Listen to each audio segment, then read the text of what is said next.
итоги привести к победе социализма.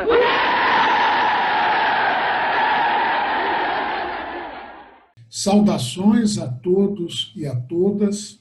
O meu nome é Armando Boito e sou professor de Ciência Política da Universidade de Campinas, a Unicamp, e sou um dos editores da revista Crítica Marxista. No curso O que é Marxismo, Leninismo, me coube a aula de hoje, que poderíamos intitular Lenin, a teoria do Estado e a teoria da Revolução. Antes de entrarmos propriamente neste objeto específico da nossa aula, seria interessante dizer uma palavrinha sobre a trajetória política e intelectual, ou melhor, e teórica do Lenin. O Lenin dedicou a sua vida à luta pelo socialismo e ao desenvolvimento da teoria marxista. Ele sabia que essa teoria era imprescindível para guiar os passos dos revolucionários. E para desenvolver a teoria marxista, o Lenin enfrentou inimigos políticos e teóricos que a falseavam ou a criticavam e, acima de tudo, enfrentou os reformistas, suas concepções e sua prática política. Vou destacar 2 ou 3 episódios dessa trajetória de combate do Lenin. Vocês verão esses diferentes episódios em diferentes aulas do nosso curso. Mas façamos uma referência ao livro Que Fazer, publicado em 1903, no qual Lenin contribuiu para a teoria marxista do Partido Operário.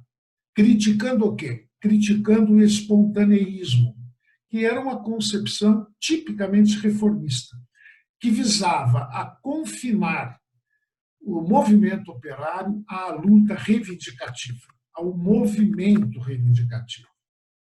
Se dermos um salto, em 1916, uma outra obra muito conhecida e muito importante do Lenin, sobre a qual, inclusive, haverá uma aula em nosso curso, refiro-me ao livro Imperialismo, Etapa Superior do Capitalismo, publicado em 1916.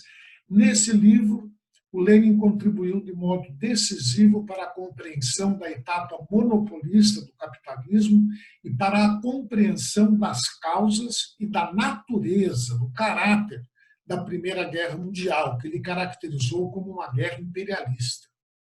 E ele fez essa análise do imperialismo criticando o que ele denominava, e os sociais-democratas de esquerda denominavam, o social-patriotismo, que era a traição da maioria da Segunda Internacional, ou da social-democracia, maioria essa que tinha aderido à guerra imperialista, tomado partido do lado da sua burguesia contra as demais burguesias europeias. E agora, falando do assunto do qual tratará a aula de hoje, Lenin escreveu um livro intitulado O Estado e a Revolução, no qual ele sistematizou de maneira rigorosa e inovadora a teoria marxista do Estado e o fez novamente criticando os reformistas, particularmente a social-democracia alemã, que pretendia fazer do Estado burguês um instrumento de representação dos interesses da classe operária. Falavam em chegar ao poder governamental, mas não mais falavam na revolução. Lenin desmascara nesse livro, O Estado e a Revolução, esse projeto de Kautsky e de outros dirigentes da maioria da Internacional Socialista ou da social-democracia. A obra dele, portanto, nos alerta, e neste caso, ao mostrar como é necessário desenvolver com rigor os conceitos e teses sobre o Estado, para o fato de que de nada adianta querer fazer a revolução se não soubermos como fazê-la. E é aí, justamente, que entra o papel da teoria.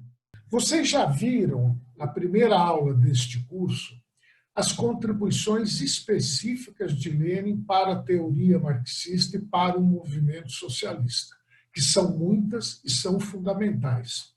E o colega que ministrou essa primeira aula mostrou que essas contribuições justificam a utilização da expressão marxismo-leninismo, significando ela que o Lenin elevou o marxismo a uma nova etapa na evolução dessa teoria econômica, sociológica, política, que é o marxismo. Na aula de hoje, nós vamos examinar a concepção de Estado em Lenin. Muito bem. Em se tratando do Estado, o Lenin não apresentou uma tese original tão forte quanto ele o fez ao analisar a economia e a política capitalista do seu tempo, trabalhando o conceito de imperialismo, ou ao tratar da necessidade da aliança da classe operária com o campesinato para a realização de revoluções nos países da periferia europeia, digamos assim. Não, o Lenin não apresentou uma tese sobre o Estado de igual originalidade que apresentou sobre esses temas. Porém, o que o Lenin fez foi realizar uma sistematização teórica do conceito de Estado na obra do Marx, do Engels, que representou, sim, um avanço na teoria marxista do Estado.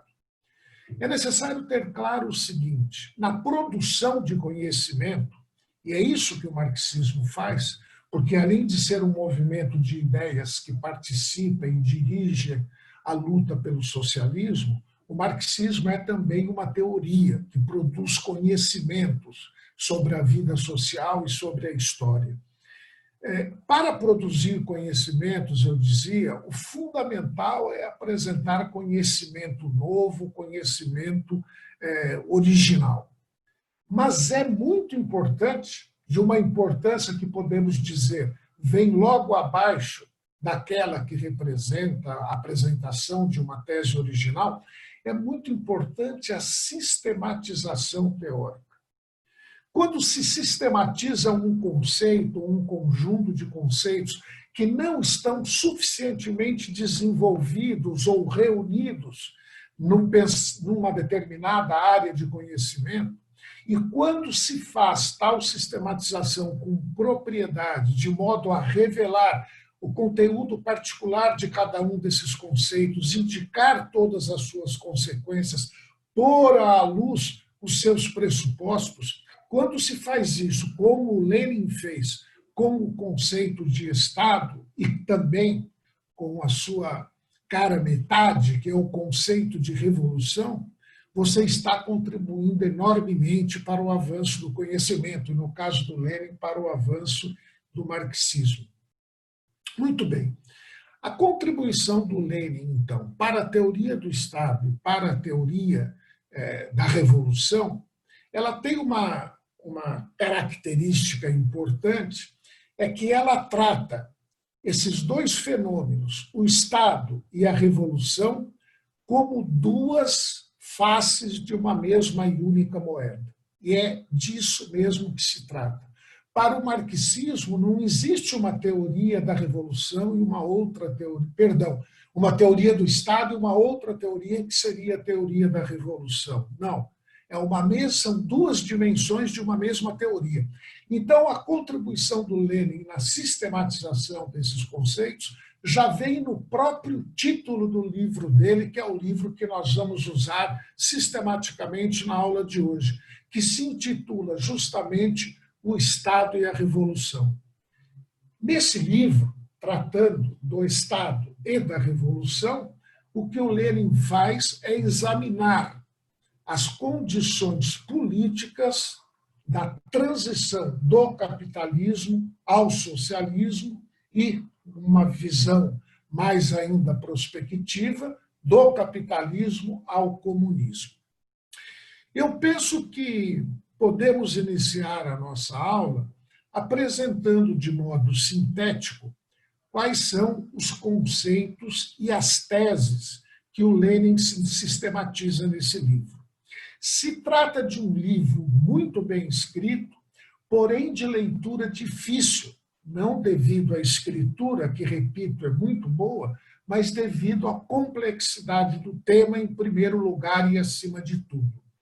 Mas, em segundo lugar, também, porque o Lenin lança a mão de um método analítico, de um método científico, que ele já utilizara na obra O que Fazer. No Que Fazer, vocês terão uma aula sobre esse tema também, a teoria da organização do partido político operário em Lenin. No Que Fazer, o Lenin examina de modo exaustivo, sistemático e rigoroso um debate em torno da questão do partido político, da luta econômica, da luta política, dos diversos tipos de luta política, esse debate no movimento socialista russo de sua época. Né? O Que Fazer é escrito em 1902, no começo do século XX. Né? Ele faz algo semelhante ou praticamente a mesma coisa quando trata do Estado e da Revolução.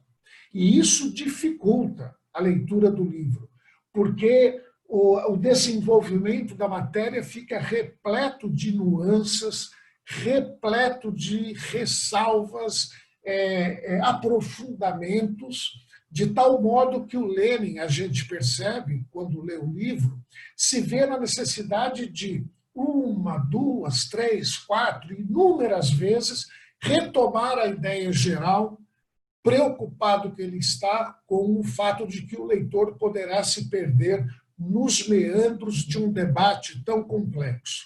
Então, até por essa razão, eu acho importante eu anunciar logo de saída quais são os conceitos e as teses principais que o Lenin defende nesse livro.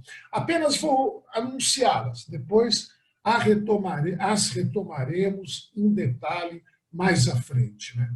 Então, o Lenin sistematiza, apresentando a teoria do Estado, 5 conceitos e teses principais e que estão indissoluvelmente ligados uns aos outros e de maneira bastante complexa. Primeiro conceito, o conceito de poder de Estado. Segundo conceito, o conceito de aparelho de Estado.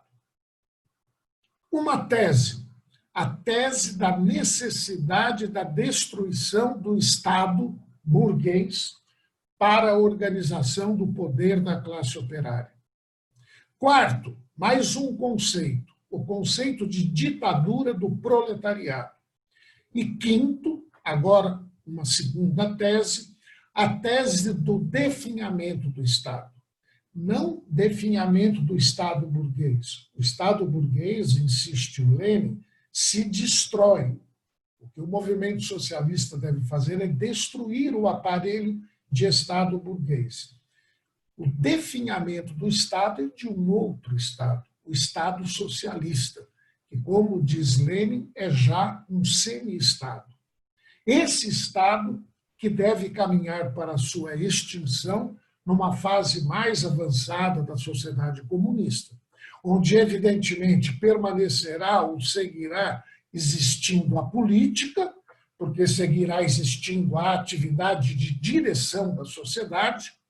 Nenhuma forma de organização da vida social pode existir e subsistir se não houver nela produção econômica e direção da vida social. Então, a função de produzir e a função de dirigir são duas funções inarredáveis de qualquer forma de organização da vida social. Então, sempre haverá economia, sempre haverá política, mas o Estado, não. O Estado, segundo a tese de Marx e Engels, que o Lenin aqui sistematiza, e segundo a tese do movimento comunista internacional, este deverá desaparecer na fase avançada da sociedade comunista. Desaparece o Estado, mas não desaparece a política. Aliás, A ideia de que a política surgiu com o Estado demonstra uma ignorância antropológica, né? Os estudos antropológicos mostram que nas sociedades tribais há uma atividade de direção da vida social, embora não exista um aparelho de Estado, uma instituição separada dos agentes sociais que monopoliza essa atividade de direção.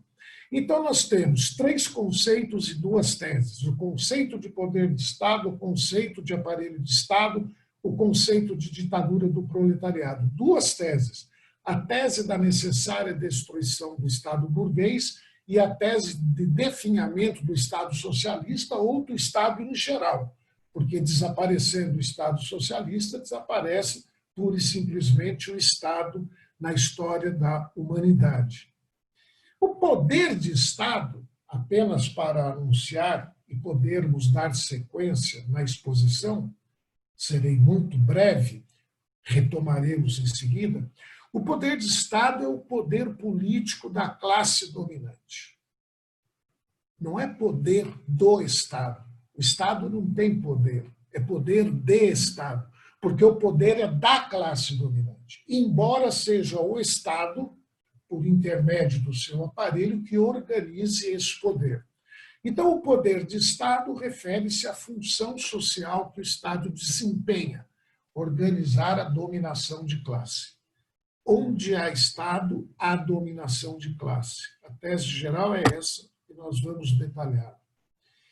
Enquanto o aparelho de Estado é a instituição. Essa instituição é dotada de valores, de normas particulares e específicas de funcionamento, e é por intermédio dela que se organiza o poder político. Um outro ponto para o qual eu queria chamar a atenção, ainda nesta parte introdutória, é sobre o método utilizado pelo Lenin na leitura da obra de Karl Marx. O Lenin detecta esses conceitos e essas distinções da obra do Marx e do Engels, utilizando um método característico de alguém que, como Lenin, concebe o marxismo como uma ciência da sociedade. Por que eu digo isso? Porque não se trata de uma doutrina, não se trata de uma concepção ou visão de mundo, não se trata de uma filosofia da praxis, se trata de uma ciência da sociedade. E por que o método utilizado pelo Lenin permite afirmar que ele, Lenin, trabalha as obras de Marx como aquele que pensa essa obra como uma obra científica? Porque você lendo O Estado e a Revolução, você verifica que, para o Lenin, os conceitos como Estado, aparelho de Estado, poder político, no Marx e no Engels, não nascem prontos e de uma só vez. Não. O Marx e o Engels evidencia para nós, o livro do Lenin que eu estou comentando, o Marx e o Engels elaboram de maneira paulatina e progressiva, com o desenrolar da luta da classe operária europeia e com as experiências das sucessivas revoluções do século XIX, a Revolução Francesa de 1789, as revoluções populares de 1848 e a Revolução da Comuna de Paris de 1871. Então, é examinando a experiência histórica de cada um desses processos revolucionários que o Marx vai paulatinamente elaborando a sua teoria do Estado. E o Lenin, no seu livro, evidencia com muita propriedade e clareza essa evolução da teoria com base no laboratório da história. Essa é a ideia do Lenin. O Marx examina as experiências das revoluções europeias como um biólogo no microscópio examina os diferentes fenômenos da vida biológica. O que nos diz o Lenin sobre isso? Ele diz: No manifesto do Partido Comunista, o Marx e o Engels, que é escrito em 47, como a maioria de vocês sabe, o Marx e o Engels estabeleceram a tese de que numa sociedade de classes é o Estado que é o centro de coesão e de organização da vida social. Isto é, a instituição Estado é o centro do poder político. Mas o Lenin acrescenta, o Marx estabeleceu essa tese. Dessa tese, ele deduziu que a classe operária, para superar o capitalismo, deveria conquistar o poder de Estado.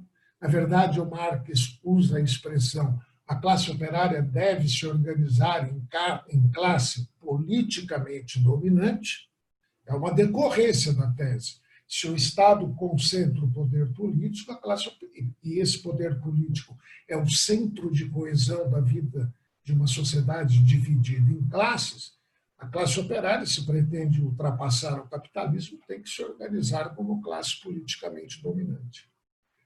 O Lenin diz, o Marx constatou isso, apresentou e parou por aí. Apenas a partir das experiências das revoluções europeias populares de 1848, quando faz o balanço dessas experiências, por exemplo, no mais conhecido dos livros em que o Marx faz o balanço dessas experiências, o 18 Brumário do Luiz Bonaparte.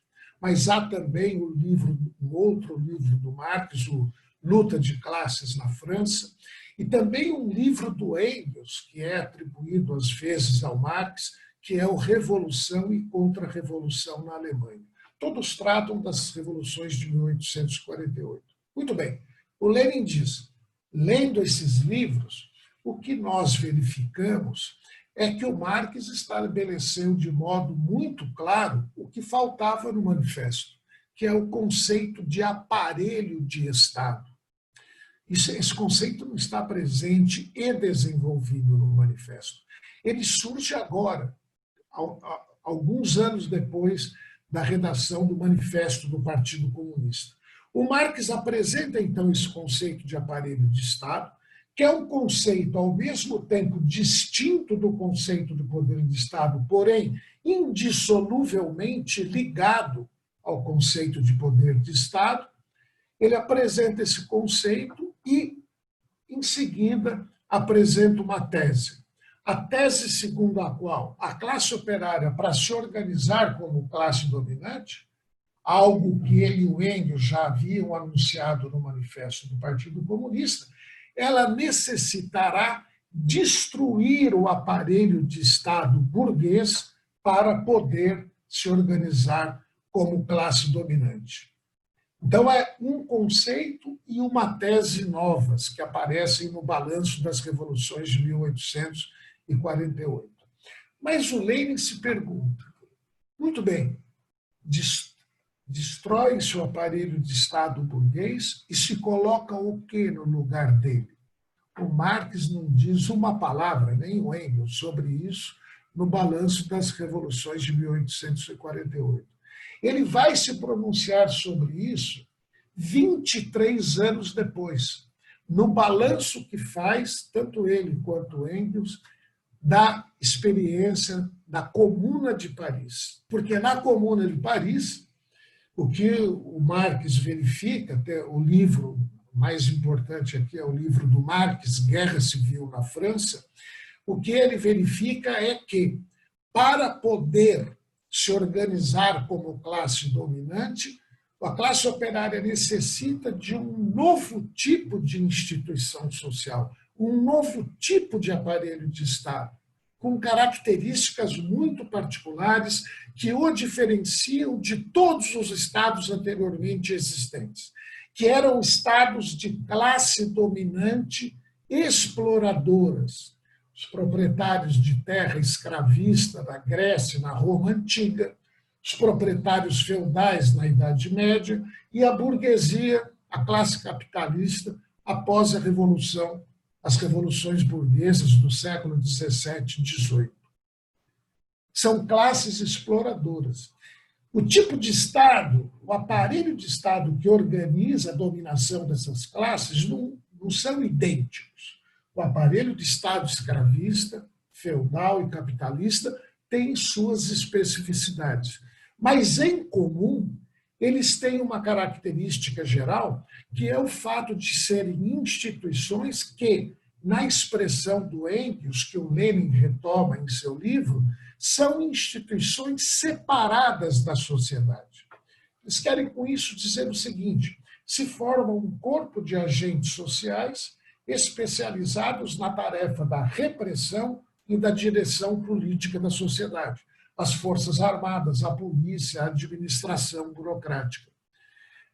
No caso do Estado, da forma política, o tipo de aparelho necessário para a organização do poder político da classe operária, o que o Marx conclui, examinando a experiência da Comuna de Paris, repito, o que ele conclui é que há que se criar uma instituição completamente nova, diferente de tudo aquilo que existiu até então, e essa instituição o Marx não tira da sua teoria, ele tira dos fatos ocorridos durante a Revolução representada pela Comuna de Paris.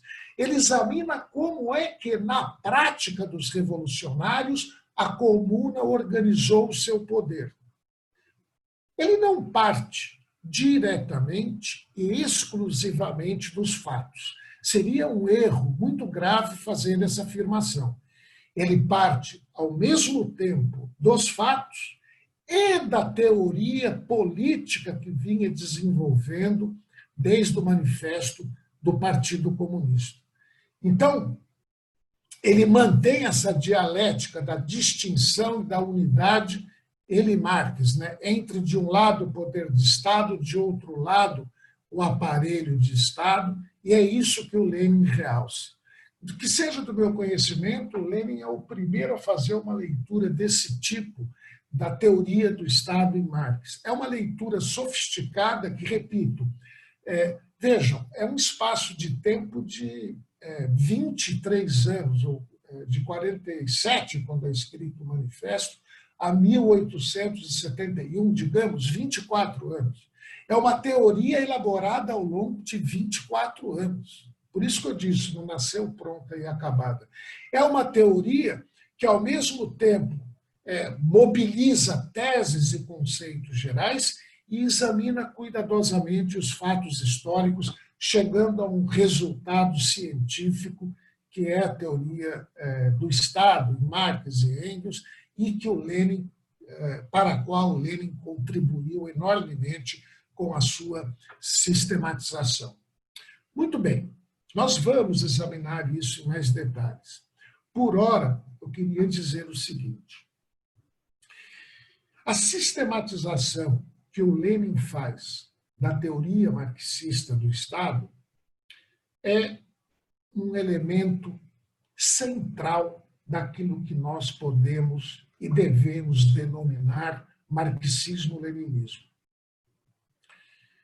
Essa sistematização teórica distingue o marxismo-leninismo, e agora, então, já estou usando a expressão, porque tudo que eu disse até aqui já justifica que eu a utilize, e a primeira aula do colega João Martins de Moraes também procurou justificar a justeza e a legitimidade dessa expressão, marxismo-leninismo.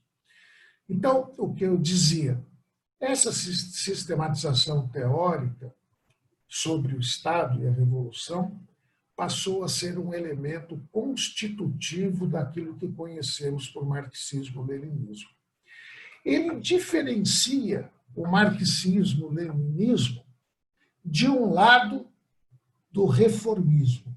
Seja o reformismo social-democrata, com o qual o Lenin polemiza nas décadas de 1910 e 1920, seja com o eurocomunismo, do Enrico Berlinguer, do Santiago Carrilho e, em menor parte, do Georges Marchais, do Partido Comunista Francês. Os três partidos que na década de 1970, com maior ou menor convicção, o Partido Comunista Francês era aquele que tinha menor convicção, no meu modo de ver, elaboraram essa ideia do eurocomunismo, que, em resumo, representa uma proposta de transição pacífica e parlamentar ao socialismo.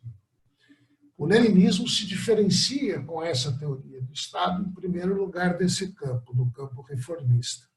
Mas se diferencia também do campo anarquista. E ele se diferencia do campo anarquista. O Lenin vai dar muita importância a isso ao longo de todo o debate. Ele se diferencia do campo anarquista pelo fato de que o marxismo, leninismo, defende, tal qual os anarquistas, a extinção do Estado, mas, diferentemente dos anarquistas, afirma que não é possível extinguir o Estado imediatamente após a derrubada da classe capitalista do poder, uma abolição imediata do Estado, mas somente após um longo processo no qual o Estado socialista e o Estado em geral, já que o Estado socialista é o último tipo de Estado, definhariam. Então, a ideia do definhamento, né, do processo prolongado de extinção do Estado. O Lenin insiste muito. O marxismo não se diferencia do anarquismo pelo fato do anarquismo propor o fim do Estado, porque o marxismo também propõe o fim do Estado. A diferença é o modo como concebem esse fim do Estado. Eu penso que é útil, antes de detalhar e aprofundar as ideias gerais do Lenin sobre Estado, que eu acabei de apresentar nessa introdução, eu penso que é útil fazer um rápido confronto dessa concepção marxista do Estado, que é a concepção que o Lenin sistematiza e desenvolve, com algumas concepções vigentes sobre o Estado, tanto no senso comum quanto nas teorias políticas em voga no meio universitário. E também fazer alguma referência a outras concepções do Estado vigentes no campo do marxismo.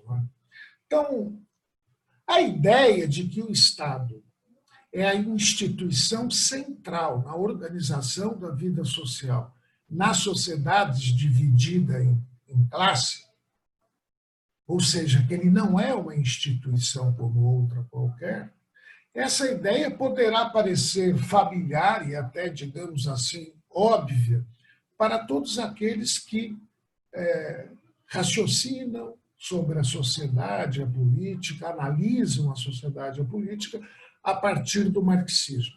Mas essa concepção está muito longe de ser a concepção dominante nas teorias modernas de ciência política. Você tem toda uma teoria na ciência política, que é a teoria dos sistemas, ou então a teoria chamada pluralista do tal Coach Parsons, a teoria dos sistemas, por exemplo, do David Easton, nas quais o Estado não sequer aparece como elemento importante. E eles fazem análise das instituições políticas as mais variadas.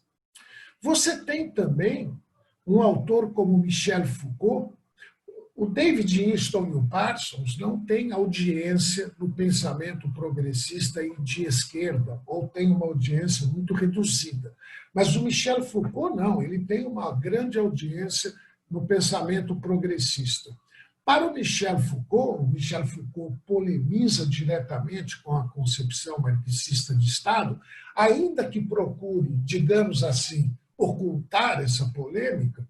Para o Michel Foucault, o poder, como ele denomina, ele não fala em poder especificamente político, o poder está disperso, tanto no plano institucional quanto no plano social.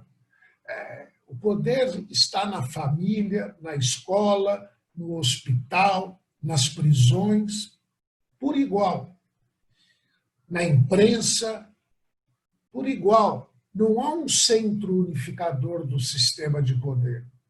E esse poder também está socialmente disperso. Estaria, né? De modo que você não pode falar que uma classe social está no poder, porque aí você estaria separando um grupo que estaria no poder e outro que estaria dominado por esse poder, digamos assim. Não. Para o Foucault, nas diferentes relações de poder, os diferentes agentes ocupam, ora uma situação, uma posição dominante, ora uma posição dominada, e o poder é esse fluxo móvel, constante, digamos assim, líquido. Não é? Eu acho que é possível mostrar a improcedência dessa tese do Foucault, evidenciando como a escola, a família, a fábrica dependem do aparelho de Estado, que é quem normatiza o funcionamento dessas instituições e, em caso de ameaça a essas instituições, é esse aparelho que pode recolocá-las em condição de sobreviverem. Né? Isso é evidente, por exemplo, no caso de uma fábrica. Se os operários, durante uma greve, ocupam a fábrica, questionando, portanto, o poder patronal, quem se apresenta numa ação de reintegração de posse para devolver o poder sobre os meios de produção ao patrão é o Estado. Não é? Então, nós não podemos, ao contrário do que pretende Foucault nos textos dele, e ele cita expressamente o poder patronal na fábrica, pensar esse poder como um poder independente diante do Estado. Uma outra concepção interessante de contrastar com essa concepção marxista, porque eu parto do seguinte princípio: nós só conhecemos bem a teoria que mobilizamos para analisar e compreender a sociedade se conhecermos um pouco, pelo menos, também das teorias concorrentes ou adversárias. Daí, esta parte da minha exposição. Então, eu dizia, uma ideia muito importante, essa faz parte do senso comum, é a ideia de que o Estado representa o interesse geral do conjunto da sociedade, por oposição aos interesses particulares. Não é? Então, o comerciante, o industrial, o operário, o sitiante, o estudante, a dona de casa, a mulher, o movimento feminista, etc., tem interesses particulares, ao Estado caberia a extrair e representar aquilo que seria o interesse geral de todos. Essa é mais ou menos a ideia do senso comum e é, na verdade, a própria ideologia política burguesa. Porque o Estado capitalista, justamente por ter um direito formalmente igualitário e funcionar com base em instituições aparentemente abertas a todos os indivíduos da sociedade, independentemente de suas classes sociais, porque existe, diz a ideologia dominante, um concurso público ou eleições por intermédio dos quais qualquer indivíduo pode ocupar um cargo burocrático ou se fazer eleger para um cargo eletivo, em função dessas duas características, o Estado pode ocultar a sua natureza de classe e se apresentar como representante dos interesses gerais por oposição aos interesses particulares. O precursor dessa ideia foi o grande filósofo Hegel. Ele formulou de maneira pioneira, e eu acho que insuperável, essa ideia. Ele distinguia o Estado da sociedade civil representando aqui fundamentalmente a economia, e dizia: no reino da sociedade civil impera o egoísmo, todos procurando seus interesses particulares. Concepção, aliás, que muito influenciou os textos do jovem Marx, de 1843, 1844. O Estado é corporificado naquilo que o Hegel chama burocracia. E a burocracia, justamente por estar separada da produção econômica, ela pode representar o interesse universal. Então, é uma concepção do Estado que glorifica o Estado, é uma concepção estatista, que apresenta a instituição do Estado como superior à visão particularista dos diferentes integrantes da sociedade. Aqui, o confronto e a diferença com a visão marxista do Estado é muito grande, porque justamente o que o marxismo defende é que a burocracia tem como interesse corporativo estreito a manutenção do sistema que é um sistema capitalista, porque é esse sistema que criou a burocracia profissional. Então, ao perseguir os seus interesses corporativos como burocracia, o que essa burocracia faz nada mais é do que perseguir o equilíbrio do sistema e, como tal, mantendo o sistema, preservar o interesse geral da classe dominante. E o que a história mostra, nós não teremos tempo de discorrer sobre isso, é a procedência e superioridade dessa visão frente a essa visão do Hegel, que é também a visão do senso comum. Existem outras concepções do Estado que circulam no meio acadêmico, como a concepção do Weber, segundo a qual o Estado pode desempenhar qualquer função social e não apenas a função de organizar a dominação de classe, mas que nós não teremos tempo de desenvolver aqui. O Weber é radical nessa matéria, a tal ponto que ele diz, não dá para definir o Estado pela sua função social, polêmica dele com a obra do Marx, então temos que definir pelos métodos que ele utiliza, pelos meios dos quais ele lança a mão. E aí ele lança a famosa definição dele do Estado. O Estado é a instituição que detém o uso do monopólio legítimo da força. Topicamente não é contraditória com a definição do Marx, mas considerando o contexto teórico no qual Weber insere essa definição, ela é absolutamente excludente e contraditória com a definição do Marx, porque o que o Marx e o Lenin dizem é o seguinte: o Estado deve sim ser definido primordialmente pela sua função social, que é organizar a dominação de classe.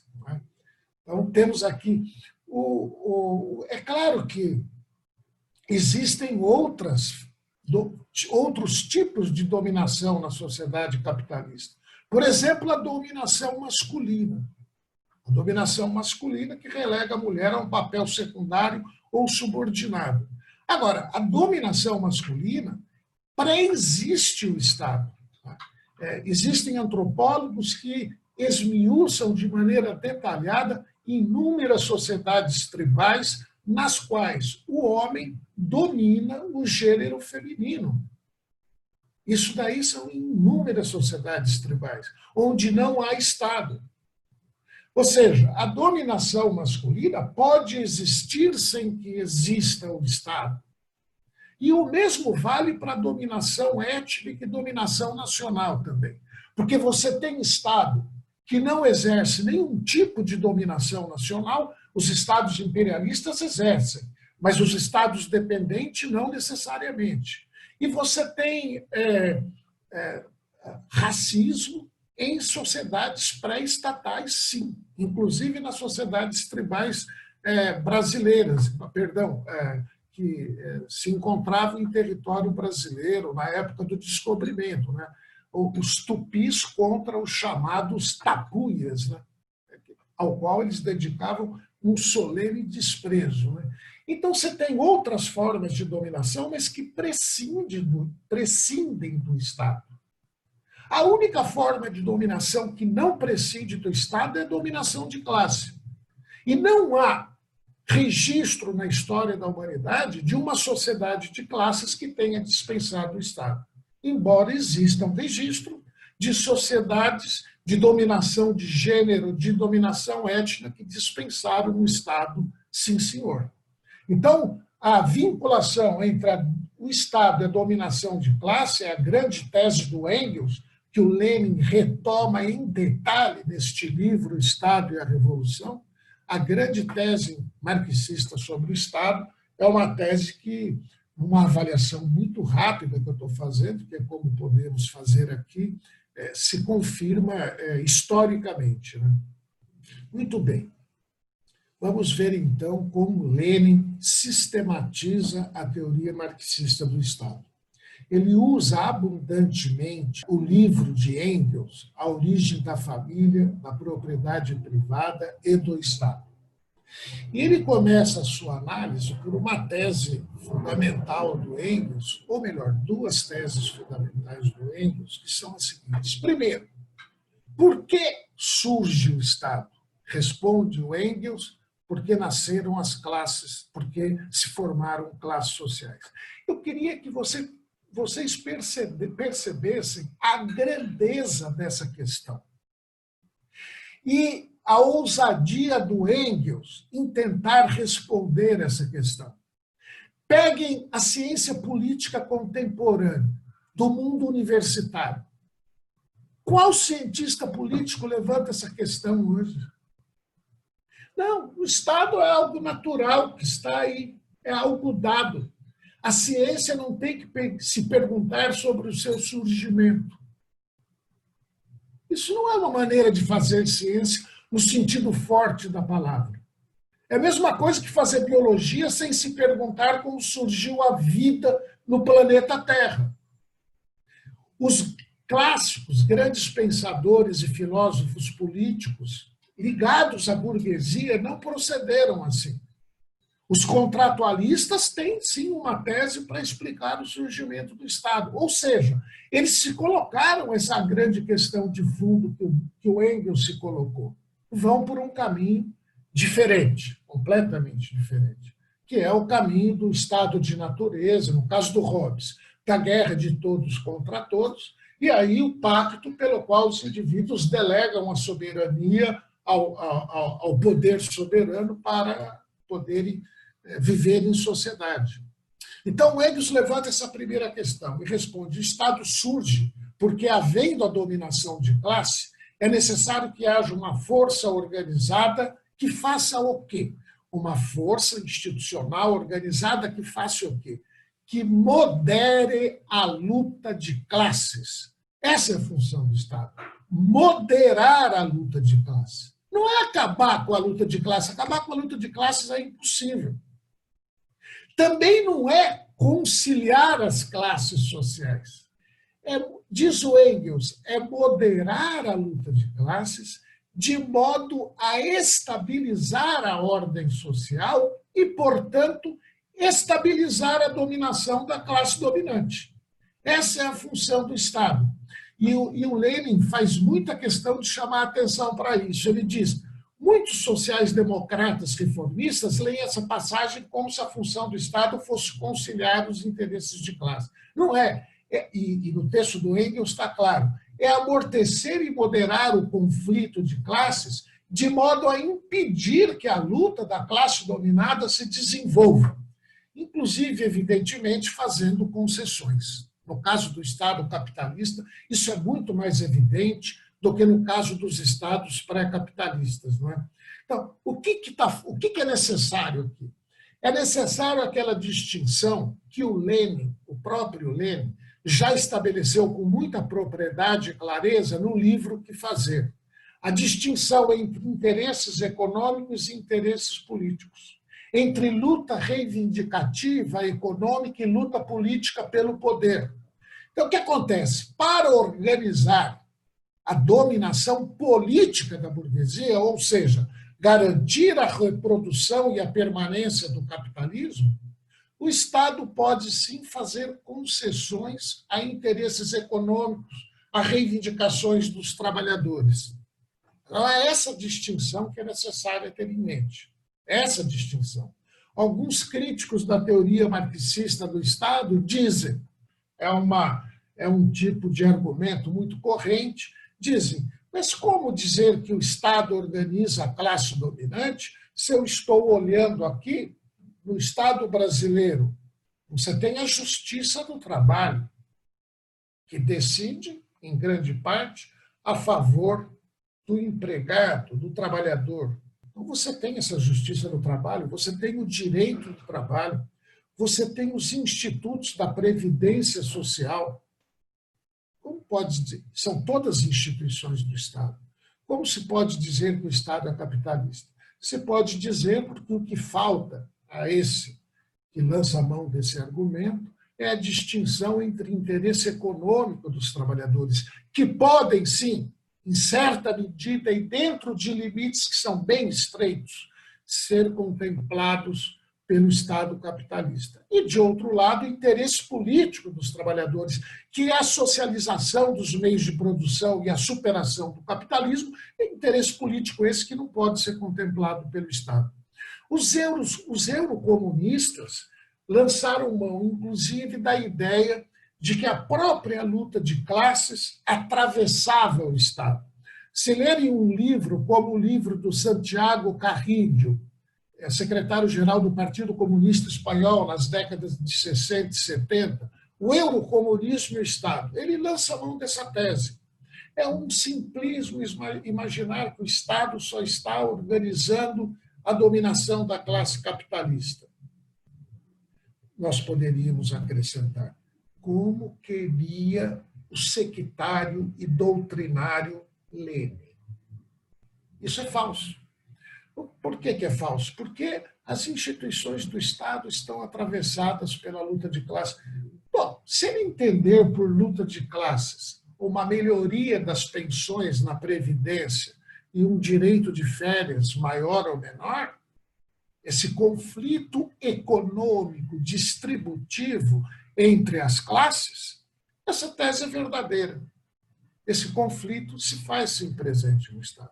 Agora, se ele, Santiago Carrillo, não perdeu de vista que o movimento operário, mais do que o direito de férias ou a jornada de 8 horas, quer superar o capitalismo, não quer apenas se defender dos efeitos destrutivos das relações de produção capitalistas sobre os trabalhadores, mas quer mudar as relações de produção e socializar os meios de produção, quer transitar para o socialismo, se ele não perdeu isso de vista, eu desafiaria quem lançar a mão desse argumento, mostrar qual instituição do Estado capitalista organiza essa luta dos operários pelo socialismo.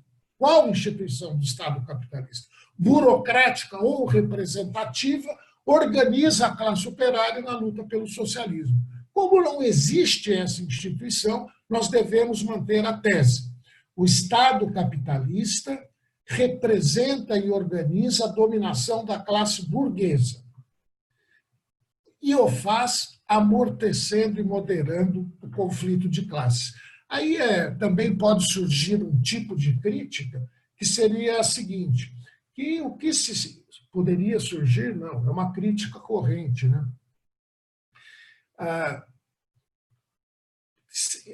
Que estaríamos procedendo com uma explicação finalista. O Estado modera o conflito de classes para manter a dominação de classes. Mas por que o Estado faria isso? Por uma astúcia da história? Seria um raciocínio meramente funcionalista, no qual uma ação social se explicaria pela sua finalidade? Não. Eu até me referi de passagem já a esse problema. A burocracia do Estado capitalista, ela detém os privilégios e a autoridade que usufrui na nossa sociedade. Pensem, estou me referindo principalmente aos níveis intermediários e superiores dessa burocracia. Pensem, por exemplo, no judiciário, nos militares, não é? Eles detêm essa autoridade e esses privilégios graças à existência do sistema capitalista. E eles aprenderam na prática que toda a revolução operária e popular ameaça tal autoridade e tais privilégios. Então, o interesse corporativo dessa burocracia é manter estável o sistema que lhe confere tal autoridade e tais privilégios. Perseguindo seus interesses corporativos, essa burocracia realiza, quer queira, quer não, os interesses políticos do conjunto da classe burguesa. Muito bem. O que nós fizemos aqui foi, então, apresentar a função social geral do Estado, que é organizar a dominação de classe. Já nos referimos à distinção leninista entre aparelho de Estado e poder de Estado. Ao fato de que essa distinção é fundamental. Por exemplo, essas distinções conceituais são da maior importância por suas consequências. Vou me referir a algo que talvez nem seja o mais importante, mas que interessa. Volta e meia, tanto Engels quanto Lenin afirmam: o Estado nasce na sociedade em função do conflito de classes e se torna rapidamente uma entidade acima da sociedade, separada da sociedade. Alguém poderia perguntar, mas se o Estado é o Estado da classe dominante, como é que ela está separada, que esse Estado estaria separado da sociedade? Eu poderia dizer que ele está separado de uma parte da sociedade, que é a classe dominada, mas ele está vinculado à classe dominante, que é a classe cujo poder ele organiza. Quando eles dizem que o Estado está separado da sociedade, eles estão se referindo especificamente ao aparelho de Estado.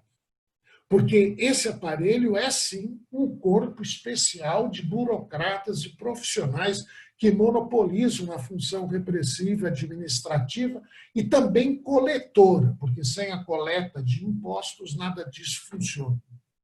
Agora, o que está integrado, não propriamente à sociedade, mas à classe dominante, é o poder de Estado, porque é justamente o poder que esse aparelho organiza. Não é? Já vimos também a importância dessa distinção devido ao fato de que cada aparelho específico de Estado, historicamente, é funcional para a organização de um determinado poder de classe e não outro. Você não pode organizar o poder da classe capitalista utilizando o Estado feudal. No Estado feudal, você tem a diferença jurídica entre ordens e estamentos. Como é que você vai organizar? Coloca lá um governo de burgueses para defender os interesses da burguesia.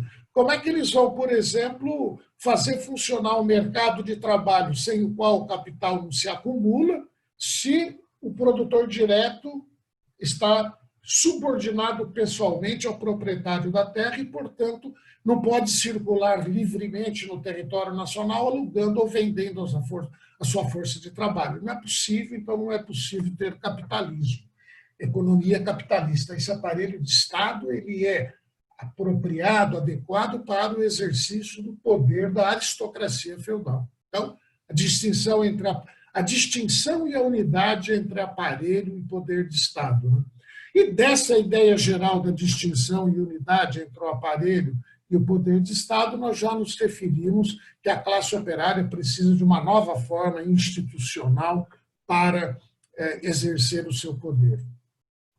Eu vou tentar fechar a minha exposição me referindo a essa nova forma institucional que o Marx apresenta no Guerra Civil na França e que o Lenin desenvolve no Estado e a Revolução. A tese, então, é a seguinte: para que a classe operária exerça o seu poder político, é necessário um novo tipo de aparelho, distinto do aparelho de Estado capitalista. Eu vou só fazer um pequeno parênteses para chamar a atenção de vocês para o seguinte: percebam como Lenin está refletindo e analisando as instituições políticas. Não é a economia que o Lenin está analisando. Não é especificamente a prática política, a luta política que o Lenin está analisando. Ele está falando um pouco de tudo isso, porque no marxismo não é possível falar das instituições políticas sem vinculá-las à economia, não é possível falar da economia sem se referir também à luta política. São coisas distintas, porém articuladas. Mas aquilo do que o Lenin está falando especificamente é de uma instituição política, que é o Estado.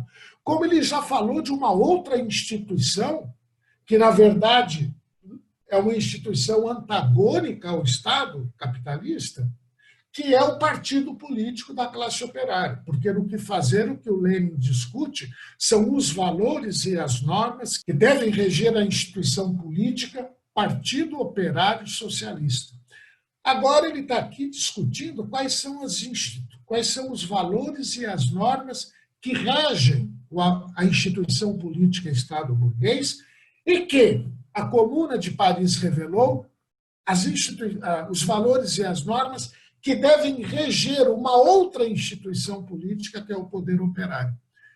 Por que eu fiz esse parênteses? Para mostrar o quão distante nos encontramos da versão economicista do marxismo. O quão distante nos encontramos daquela versão do marxismo que foi muito forte na Segunda Internacional, que consiste em subestimar a importância do nível político, da instância política, na análise da história e na análise das sociedades. Voltando, então. Como Lenin caracteriza a destruição do Estado burguês? O Lenin caracteriza a destruição do Estado burguês fundamentalmente como a destruição da burocracia e do direito burguês. Onde é que isso aparece? Aparece no seguinte: todas as normas que o Lenin, apoiado em Marx, que faz o balanço da Comuna de Paris, todas essas normas que eles retêm para organizar a nova instituição que realizará o poder operário, todas essas normas rompem com a burocracia do Estado capitalista. Nós poderíamos resumi-las dizendo o seguinte, eu vou citá-las logo em seguida, dizendo o seguinte: são os meios dos quais se lança a mão para destruir a burocracia do Estado burguês. E por que Lenin destrói também o próprio direito burguês, quando fala em destruição do Estado burguês? Estamos tentando caracterizar o conceito de destruição do Estado burguês. É evidente que destruir o Estado burguês não significa bombardear o Palácio do Planalto e pôr abaixo a grande obra arquitetônica e urbanística do Niemeyer e do Lúcio Costa. Não é disso que se trata. Não vamos destruir as instalações, os meios de transportes pertencentes ou que são a própria instituição do Estado. O que quer dizer destruir? Em primeiro lugar, destruir a organização burocrática. Em segundo lugar, destruir o direito. Onde aparece essa ideia de destruir o direito burguês? Quando Lenin define a ditadura do proletariado. Fica claro, nas sucessivas definições que o Lenin dá de ditadura do proletariado, ao longo do livro Estado e a Revolução, em que ele defende a implantação de um direito desigual para os desiguais. Na verdade, o que o Lenin está defendendo é que o operário, enquanto classe produtora em ascensão, seja tratado de uma maneira do direito, goze de plenos direitos e de democracia, enquanto que a antiga classe capitalista seja tratada pelo direito de uma outra maneira, não usufrua sequer de direitos políticos. Está rompendo com o direito formalmente, aparentemente igualitário, que é o direito capitalista.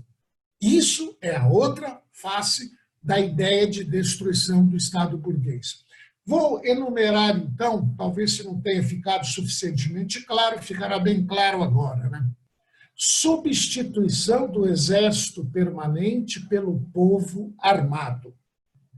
Então, aquela separação entre as forças repressivas de um lado e a sociedade do outro começa a se extinguir. O Conselho da Comuna foi constituído por conselheiros municipais eleitos e com mandato imperativos e, portanto, revogáveis. Aquela separação entre o representante político e o representado, cujo resultado é que o representado não controla o representante político, aquela separação também começa a desaparecer. Porque aquele que se elege com base num programa e, traindo o programa, pode ter o seu mandato revogado. Salários dos funcionários administrativos igual ao salário médio dos operários. Elegibilidade e revogabilidade de todos os funcionários. Então, não é apenas nos cargos representativos que há mandatos revogáveis. Não. Os funcionários públicos também devem ser eleitos. Então, percebam que aqui, aquele discurso da competência, da meritocracia, do saber técnico, que oculta no Estado capitalista a posição política burguesa dos funcionários desse Estado, também é abandonada. Porque se é eleição dos funcionários, o que entra em linha de conta não é apenas o preparo desse indivíduo para preencher determinado cargo, mas a sua fidelidade política ao programa socialista. Então, critério político para a seleção dos agentes que ocuparão postos de Estado. Juízes são funcionários também, mas é interessante colocá-los especificamente, já que tanto Engels quanto o Lenin colocam, e tem razão para isso. Juízes perdem sua aparente independência, passando a serem eleitos, responsáveis e removíveis. Né? Fusão do executivo com o legislativo. Cito aqui uma passagem do Lenin, né? Ele diz: não se trata de aniquilar o funcionalismo de um golpe, totalmente e em toda parte. Isso seria utopia. Mas se trata de destruir sem demora a velha máquina administrativa, para começar imediatamente a construir uma nova, que permita suprimir gradualmente o antigo funcionalismo. Isso não é utopia, é experiência da comuna, é a tarefa primordial e imediata do proletariado revolucionário. Hoje, essa tese do Engels pode soar como uma utopia, mas, na verdade, ela já soava como utopia quando ele escreveu o livro. Tanto é que ele polemiza o tempo todo com os socialistas reformistas, que atribuem essa tese de um futuro sem Estado exclusivamente aos anarquistas. E o Lenin diz não. O marxismo revolucionário também visualiza, não no plano imediato, mas futuro, uma sociedade sem classes e também sem Estado. Então, o Estado burguês é destruído desse modo e a nova instituição que é apropriada, o novo aparelho que é apropriado à organização do poder político da classe operária, segue essas normas que nós vimos. A segunda tese do Lenin, eu citei o conjunto das teses logo na introdução da aula, a segunda tese do Lenin é a tese de que o Estado socialista, que é a última forma de Estado, ele passa por um processo de definhamento até desaparecer. É o desaparecimento do Estado socialista, mas como esse Estado é o último tipo histórico de Estado, é o desaparecimento do Estado em geral. E aí caminhamos para uma sociedade que continua sem classes, que continuará, sim, tendo atividade política de direção, mas não tendo Estado, aquele aparelho separado da sociedade. Não é de se imaginar que numa sociedade sem classes não haja conflitos de opinião, conflitos de propostas sobre a utilização da natureza, sobre a defesa ambiental, sobre questões de gênero, interesses regionais, diferenças culturais. Isso tudo pode permanecer como base de opiniões divergências, de conflitos. E isso tem que ser regulado e decidido de uma forma democrática pela regra de maioria. E a minoria derrotada tem que se submeter. Só que não se consolidam, né, duas partes na sociedade. Na verdade, para cada questão em pauta, agrupam-se coletivos distintos. Pode-se votar, decidida a questão, a minoria se submete. E a posição da maioria é implementada. Então, isso seria uma sociedade sem classe, sem Estado. agora eu quero aprofundar um pouco essa ideia de que o Estado definha, né, o definhamento do Estado. Tem inúmeras passagens em que o Lenin, tal qual o Engels, no Marx isso não é tão claro, mas no Engels e no Lenin é muito claro, eles entendem que o definhamento do Estado é um processo espontâneo e natural. Na medida que você vai suprimindo as classes sociais, de maneira espontânea, o Estado vai se reduzindo até desaparecer. Eu fui obrigado a reler o Estado e a Revolução do Lenin no livro que eu obtive no Kindle, que, aliás, não é uma edição muito boa. Mas eu tirei aqui, então, da posição 1735 do Kindle, né, a seguinte frase: a expressão "o Estado definha", é o Lenin falando, é muito feliz, porque exprime ao mesmo tempo a lentidão do processo e a sua espontaneidade. Aqui é uma observação crítica que eu quero fazer sobre o trabalho do Lenin. Ele imagina esse período de definhamento do Estado como o período da ditadura do proletariado.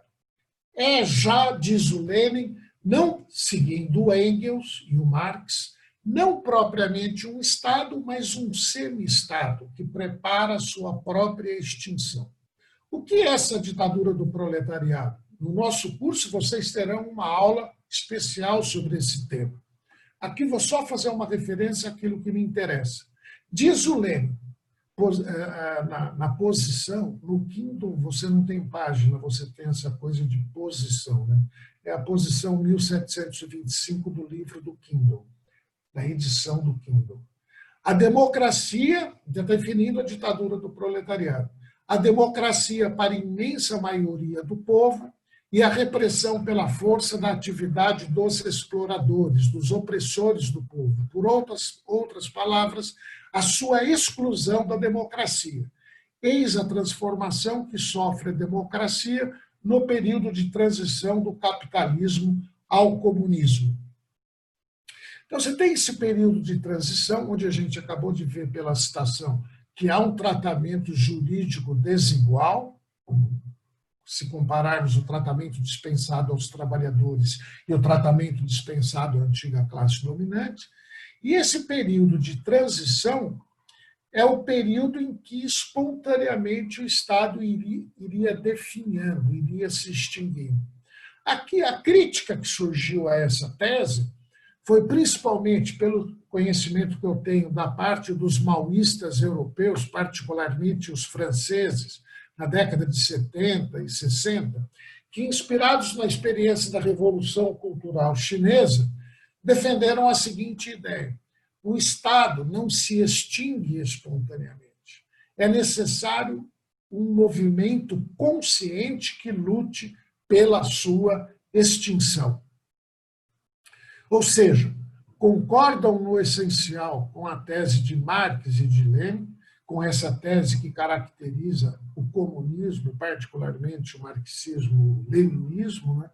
Mas acrescentam a ela uma observação crítica. Né? Não é espontaneamente que o Estado se extingue, é através de um movimento que se coloque conscientemente esse objetivo, reflita sobre sua estratégia e as dificuldades que ele enfrenta, leve de vencida a resistência tenaz, como evidenciam as experiências das revoluções operárias e populares do século XX, a resistência tenaz que a classe média e a antiga burocracia opõe ao processo de extinção das instituições estatais. Então, é necessário esse movimento para que o Estado entre, de fato, num processo de extinção. Muito bem, vamos encerrar a nossa aula.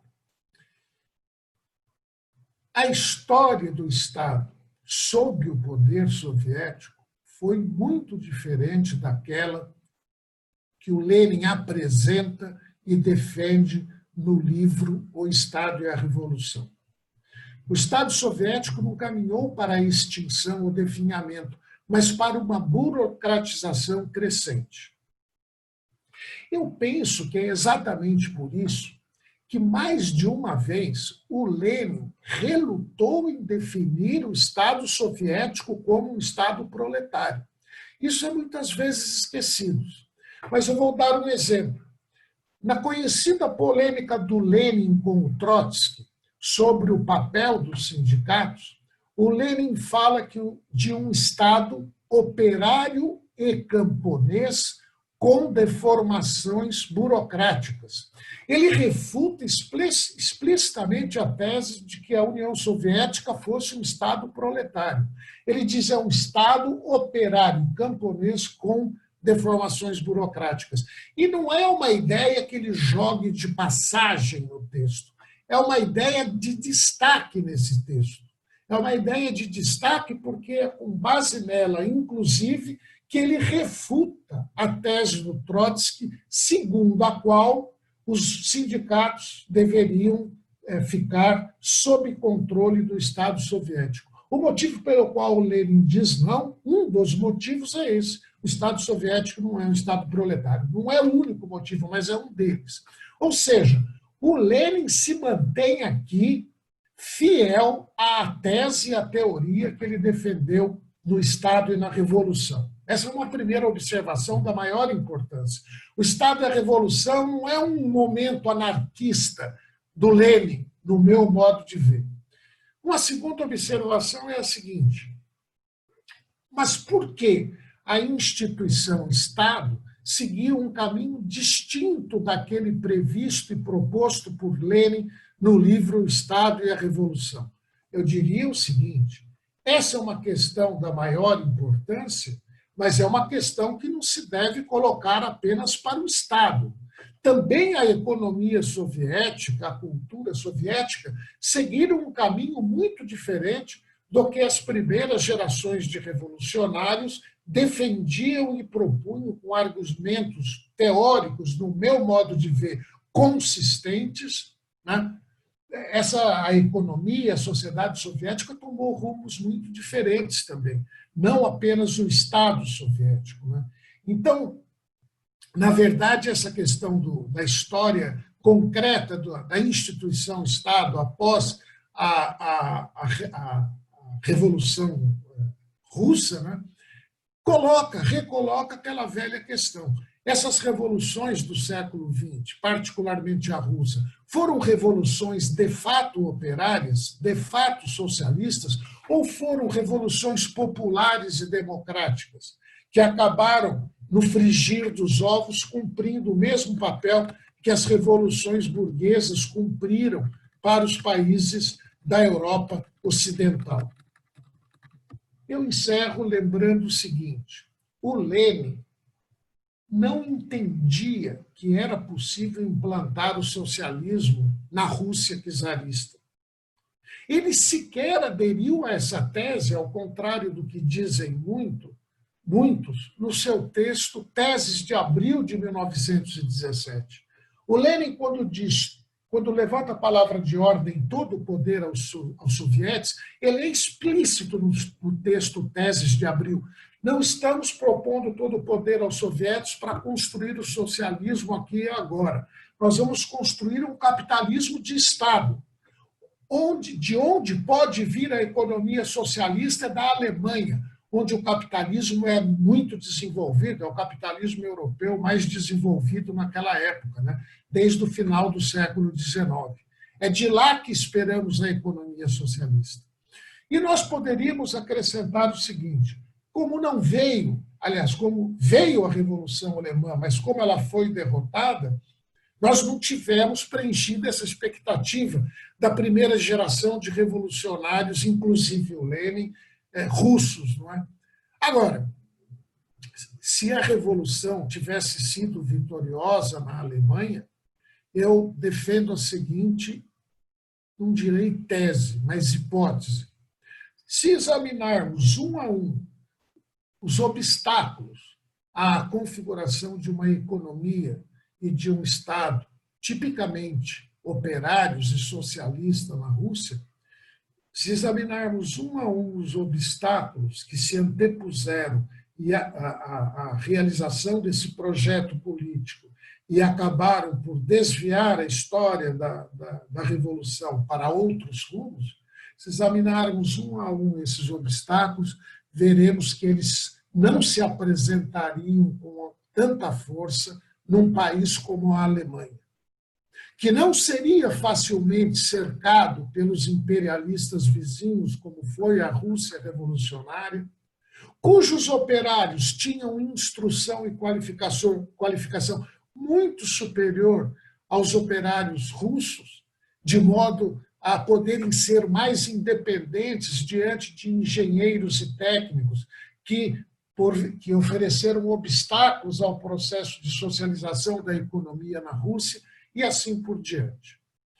Encerro a minha aula, esperando que eu tenha conseguido ser claro, tenha conseguido expor minimamente o essencial da teoria leninista do Estado, como ela diferencia o marxismo-leninismo, tanto dos reformistas, que é o mais importante na atual conjuntura ideológica mundial e brasileira, como dos anarquistas, que, aliás, é bom lembrar, tem um neoanarquismo redivivo nos inúmeros movimentos espontâneos de resistência legítima e popular à ordem capitalista e neoliberal no mundo contemporâneo. Obrigado.